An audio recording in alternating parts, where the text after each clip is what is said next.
जिस समय न्यायाधीश अपनी कुर्सी पर बैठे तो वहां उपस्थित भीड़ आशंका, स्वाभिमान और आशा की मिश्रित भाव से रोमांचित हो उठी। वह विलक्षण मुकदमा आगे बढ़ा और जैसे ही मैंने अपने प्रिय गुरु के होठों से अमर शब्द सुने, त्यों ही मेरे विचार शताब्दियों पार एक भिन्न देश और एक भिन्न काल तक दौड़ गए।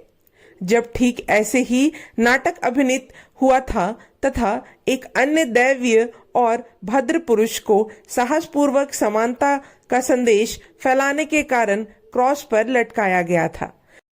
मैंने महसूस किया कि नाथ के पालने में पले ईसा की इतिहास में एकमात्र ऐसे महापुरुष हुए हैं जिनकी तुलना भारतीय स्वतंत्रता के इस अपराजय मसीहा से की जा सकती है, जो निसम करुणा के साथ मानवता को प्यार करता था और उसके ही सुंदर शब्दों में कहा जाए तो गरीब बनकर ही गरीबों तक पहुंचता था।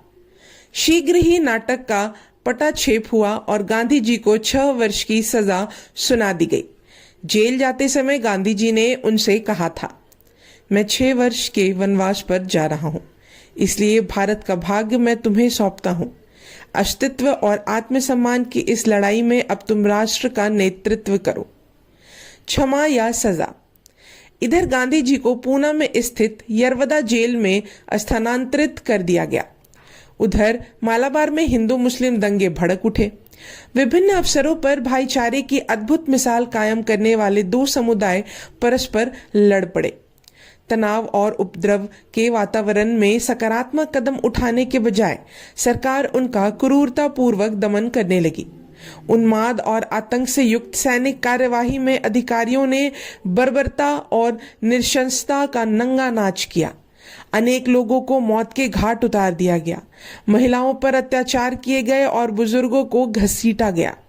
यह क्रूरता देखकर सरोजिनी नायडू का द्रवित हृदय चित्कार कर उठा और वे सार्वजनिक भाषणों द्वारा सरकार की जमकर आलोचना करने लगी। विभिन्न समाचार पत्रों एवं पत्रिकाओं में प्रकाशित उनके लेख मालाबार में अंग्रेज अधिकारियों द्वारा किए गए कुकृत्यों को उजागर करने लगे।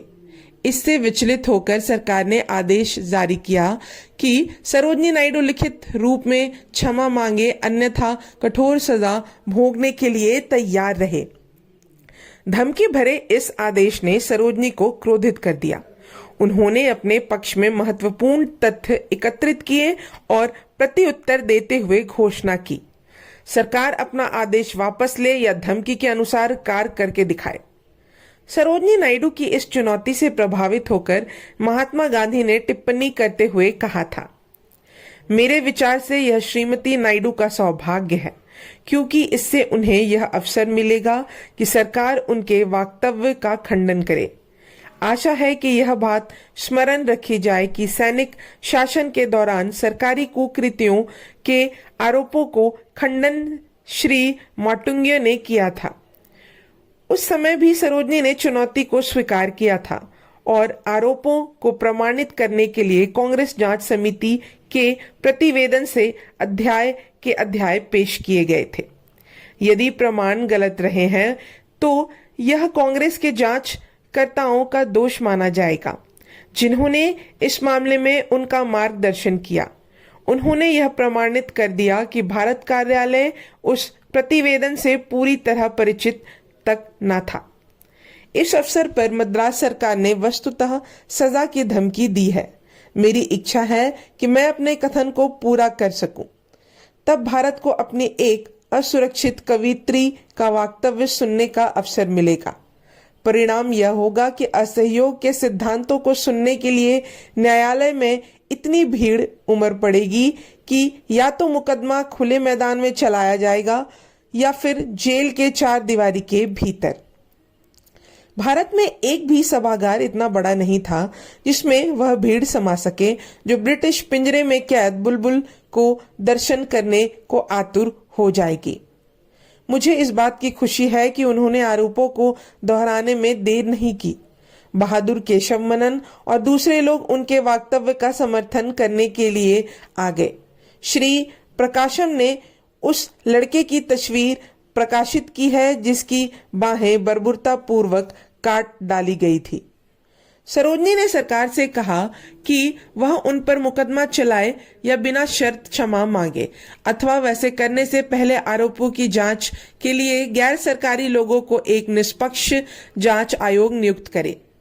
मुझे इस बात पर आश्चर्य है कि लॉर्ड वेलिंगटन ने श्रीमती नायडू को निजी तौर पर यह तक नहीं लिखा कि क्या आपने ये आरोप आवेश के क्षणों में लगाए हैं, और यदि ऐसा नहीं है तो क्या आप उन्हें सिद्ध करने में सरकार की सहायता कर सकेंगे? क्या अंग्रेज भद्र पुरुष क्रोध के आवेश में वीरता को, अपनी परंपराओं को भूल गए? क्या उन्हें भारत की योग्यतम बेटियों में से एक को सिर्फ इसलिए अपमान करना चाहिए कि उसने एक सार्वजनिक हित का प्रश्न उठाने का साहस दिखाया? मुझे आशा है कि लॉर्ड वेलिंगटन सम्मानपूर्वक और खूबसूरत तरीके से अब भी अपनी भूल सुधार लेंगे। मैं उन्हें विश्वास दिलाता हूं कि इस प्रकार के गरिमामय कार्य से वे सरकार को उसकी खोई हुई गरिमा का एक अंश पुनः प्राप्त कर सकेंगे। इससे संघर्ष पर तो कोई अनुकूल अथवा प्रतिकूल प्रभाव पड़ने वाला नहीं है, लेकिन सरकार का एक गरिमामय कदम तपी हुई धरती पर वर्षा की एक बूंद की तरह काम कर सकता है। यह भाग यही समाप्त होता है। अब हम अगले भाग में जानेंगे कांग्रेस के फूट के बारे में। तब तक के लिए धन्यवाद।